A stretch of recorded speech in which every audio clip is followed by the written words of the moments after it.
Okay. Hey everyone. Amy Driscoll here. Truth time. This is my third attempt at recording this. I'm trying to share this with you because I think it's important, but clearly I talk way too much and I can't get it uploaded to YouTube and Facebook is just being a hot mess. So I'm going to try this again. I think third time's the charm. I want to share with you why I am doing what I'm doing. First and foremost, I want to say my why is probably going to change. Not change from what it is like now, like completely, but it's going to expand. It's going to keep growing, and I truly believe it's supposed to because we're on a journey and our journeys don't end. And for me, my journey started way before I knew it did. As a child, I went through a lot of things that I don't think kids are supposed to go through. Went through emotional, physical, verbal, and sexual abuse. I was angry about a lot of that for a really long time.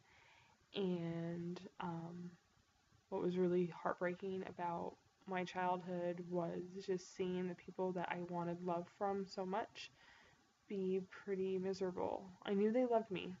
I used to never say that or think that, but I know now that they love me. They just don't know how to show it. They didn't know how to show it. Um, in my family, food was always around.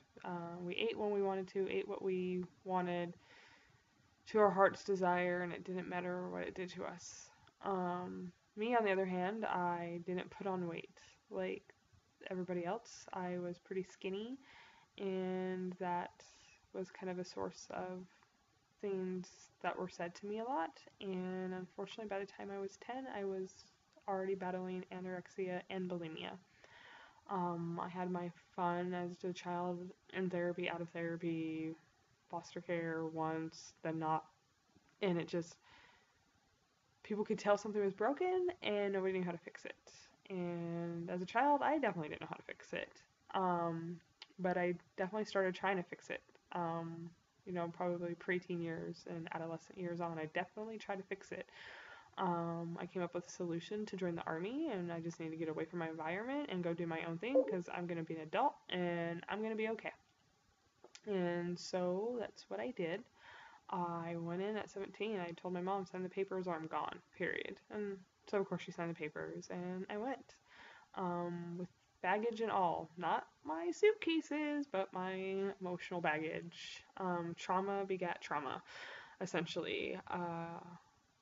I got fit in the army and I felt great in the army and it was amazing. But obviously I wasn't learning anything as far as how fitness worked or how health worked. You're being yelled at to run, so you're gonna run. You're being yelled at to eat fast and move on, you're gonna do that. The problem is, here I was in the army surrounded by all these people and I felt utterly alone.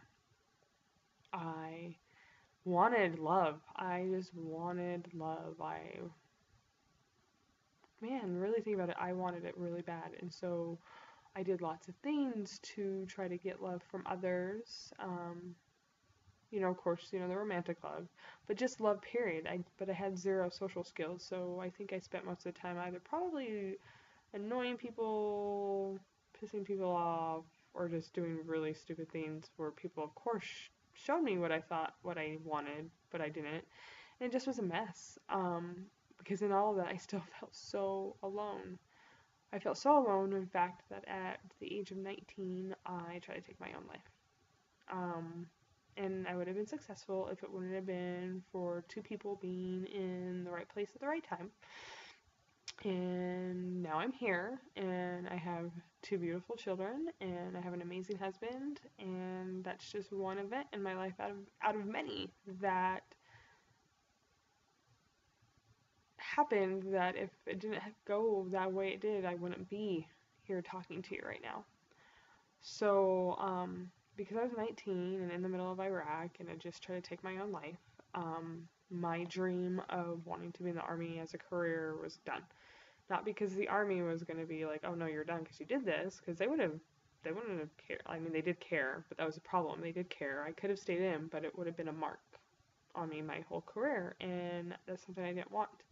So I returned from Iraq, and um, if things couldn't get worse, that's what my thought. Things can't get worse, but they did.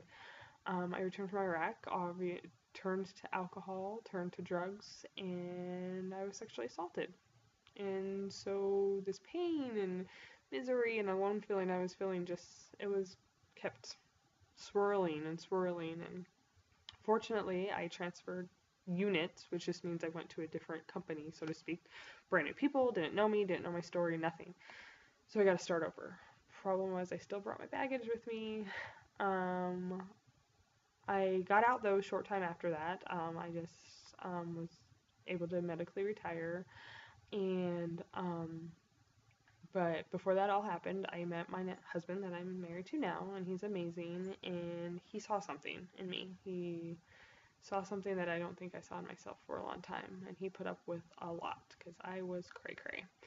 Um, and we started our lives here in Oregon. And even though I'm married to the love of my life, and I have an awesome, awesome family that I married into, I still had a lot of anger and a lot of baggage that I brought with me.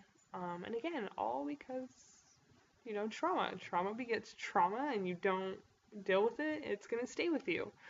So eventually, I ended up working with an amazing therapist. After all the different therapy things I tried, I finally found something that worked, and I was able to experience freedom.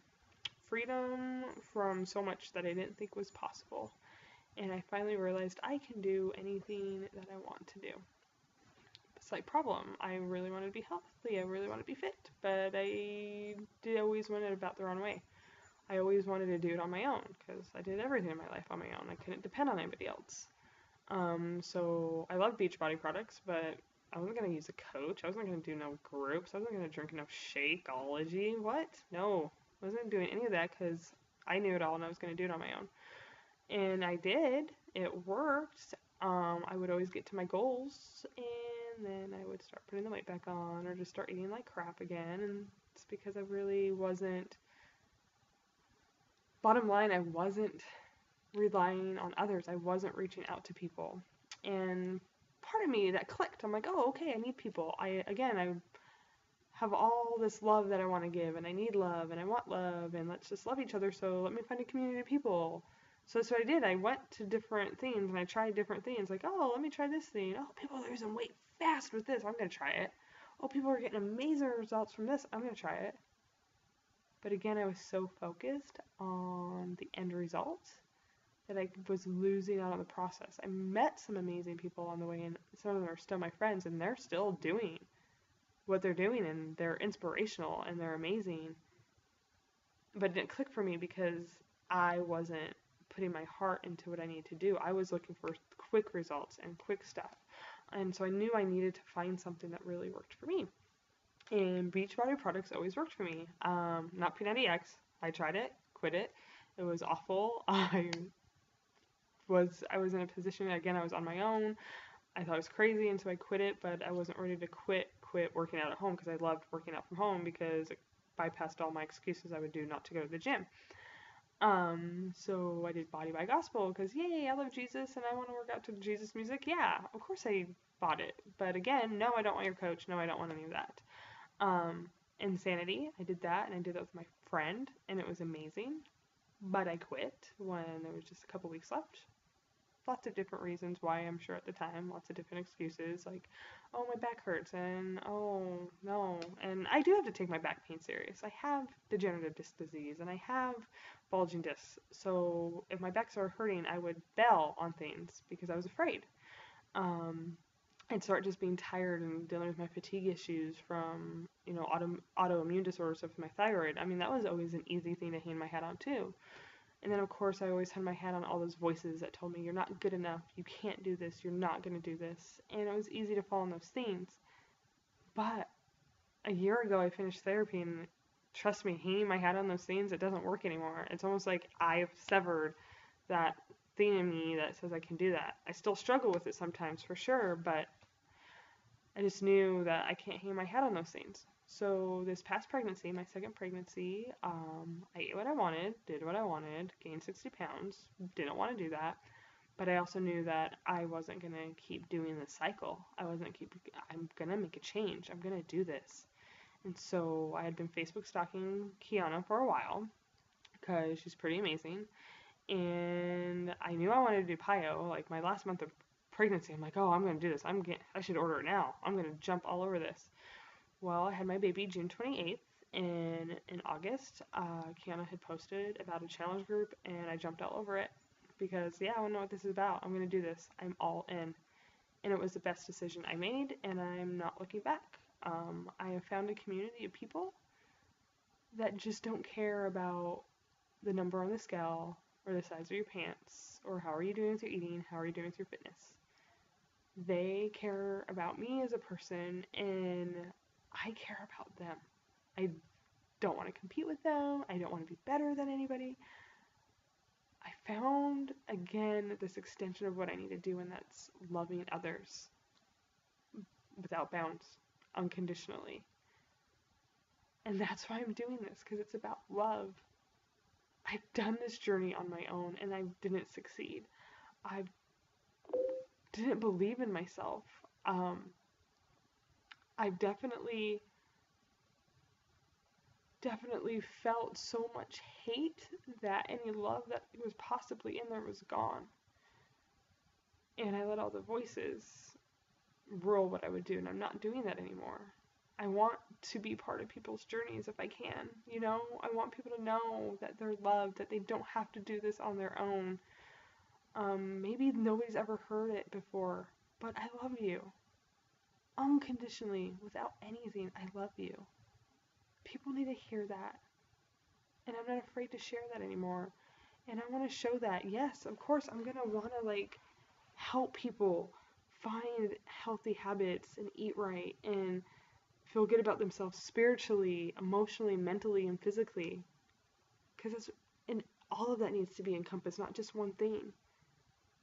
So, yeah, I'm going to share, and I'm going to keep growing my why, and I'm going to keep sharing my why, because trust me, this is just 12 minutes and 19 seconds as I'm talking right now of what my why is, and trust me, I probably got to get 2 hours in me that I could explain what my why is.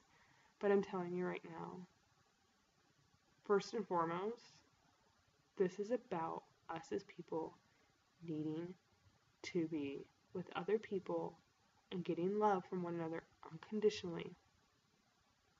And that's what I want to do. That's why I'm doing what I'm doing. Thanks.